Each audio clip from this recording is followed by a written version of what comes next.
Please remember that all the opinions in the show are those of the host and should only be taken as food for thought. We're in no way telling you to do anything. Everything is kept anonymous for the safety of the listeners and no information is shared to anyone else. If you are easily offended by people's opinions or views, then thank you for making it this far, but this is not the podcast for you, so see you later. And please enjoy the rest of the show.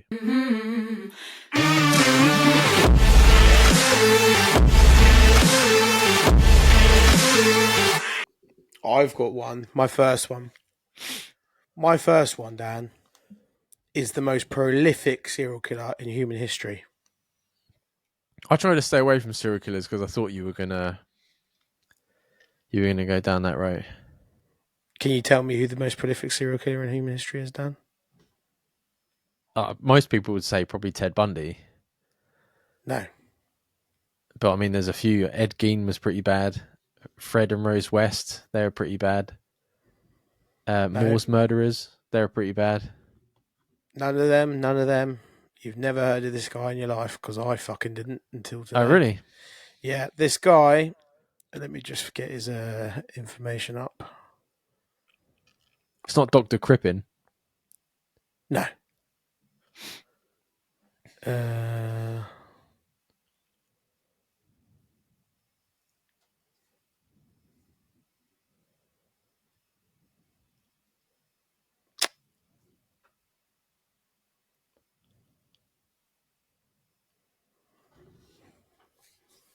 This guy is a German serial killer and bandit from the 16th century.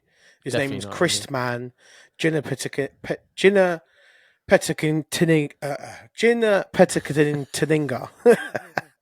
I'm so glad I'm not the only one in this episode that can't pronounce people's names. I practiced it earlier. I still can't get it. Genipperteinga. So Christman Genipperteinga. This man reportedly murdered 964 people. Fucking hell. How the hell do they know that?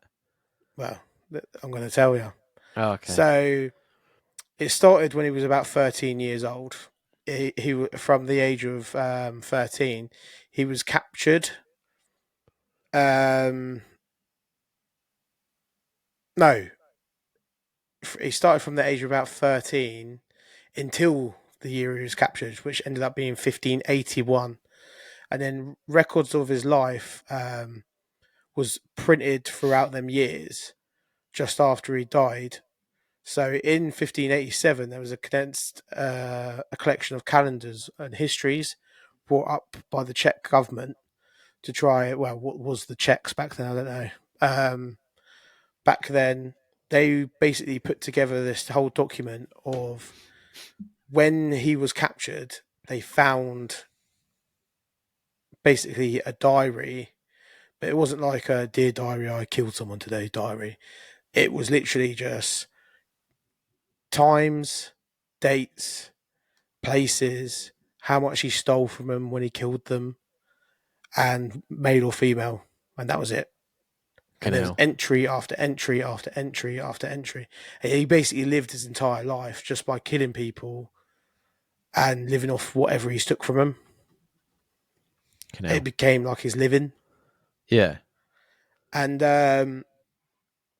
he was part of a group of robbers for a little while, doing like the total like highwayman type shit. But let me find the thing where they talk about is. So for 7 years, Christman lived in a cave. Fucking hell. About a mile outside of Bergkinsel in Germany, and it was like up in like the woodland and stuff like that.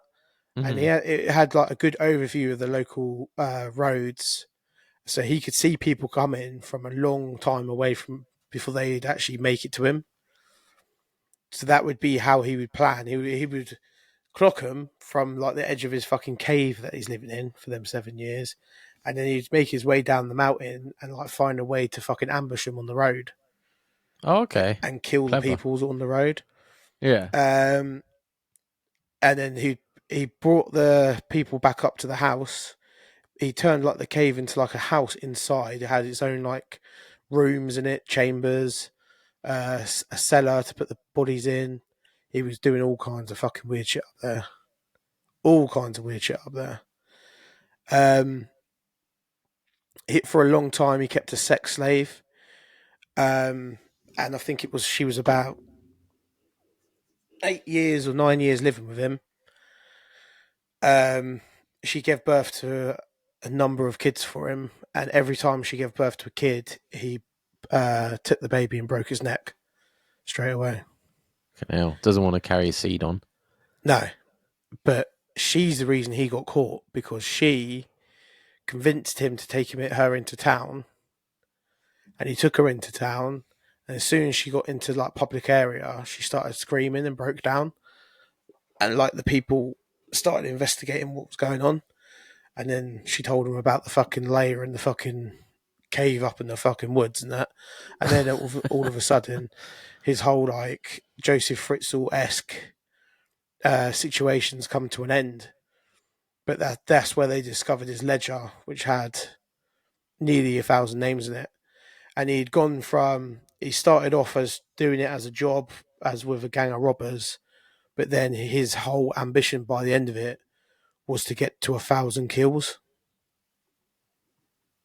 So it digressed from his job and becoming like a highwayman almost, to then him being obsessed with the actual killing side, and he wanted to hit that 1,000 kill mark. And then obviously he had his sex slave going at the same time. The guy was like a literal piece of shit. Yeah, that's fucking mental. I bet Yeah. she joined in as well. Well, she was tied up, mate. She was dead up against the wall. Mm. He'd been there 8 years, like, and if he's listening to her to take down to town, like, she's involved. Do you think? Oh yeah. What's that thing where someone, not like they trust their captor? Oh, it's not Munchausen's. Something else. Something similar to that. Yeah, I can imagine it's like that. Like she's been up there because that's how you get comfortable, right? Well, that's Like you how got to show Joseph them. Fritzl got caught the same way, the exact same way. Yeah, He ended up having to take one of his kids to the doctors, and the daughter made a run for it. yeah. That's what you got to make, like, earn their trust and sort of, you know what I mean, for them to be like, oh, okay, yeah, I'll take you. What was that film as well that was like that? That the guy had his daughter down in the basement. I think it's called Girl in the Basement. Oh, okay, makes sense. That's Yeah, based actually on Joseph Fritzl. yeah. So that was the same thing. But a lot of like serial killers aim for like numbers, don't they? Yeah, I think it gets to a point, like we've obviously done a JCB on the BTK killer. I think it gets to a point with killers where they're obsessed about killing and other killers, and about notoriety more than anything else. Hmm. And like a lot of them go that way. Like John Wayne Gacy, when he was originally caught, obviously we might touch on this in a future true crime episode, but when he was originally caught, he denied everything completely. Yeah, because he admitted it to his lawyer, didn't he, when he was hammered, Yeah. and then he was like, "Oh no, no, no, no, no, no." Mm. I And tried to then backtrack. 10 years later, when he's in prison, he's getting interviewed, and they're like, how many people do you think you killed? 10? He was like, a little bit more than that. 20, a little bit more than that. And he was like showing off. And they were like 30. And he was like, yeah, there and around, I would say. And then he was like, we believe you killed kids. And he was like, I didn't want to put them through what I've been through and all this shit. And it's just like, he went from complete denial at first when he's in his outside person mind. Do you know what I mean? When he's like still trying to hide himself. Yeah. And then like they slowly digress into their real aim. Well, And once they get he caught, just wanted to show off and have that power of showing off. they get all the fame, didn't they? Like, because there was all those people that send him letters and like all that sort of stuff. So it gets to your head then, because like at first you're like, oh shit, Yeah. I'm getting caught, and then everyone's like, oh, you're amazing. Richard Ramirez did the same. He wouldn't admit to nothing while his appeals were going to get out. He had appeals going when he first went in, he had appeals going, so he said, I won't speak about anything I'm appealing about. And so then he didn't talk. As soon as he knew there was no way of getting out, he was wouldn't shut his mouth. Wouldn't shut his mouth. That's another great Netflix. The Richard Night Ramirez. Stalker. Yeah, he was a sick motherfucker. He was, yeah. I like the way he got caught though. Yeah, that was like old school, like hunt them down with pitchforks type shit. Yeah, mob justice.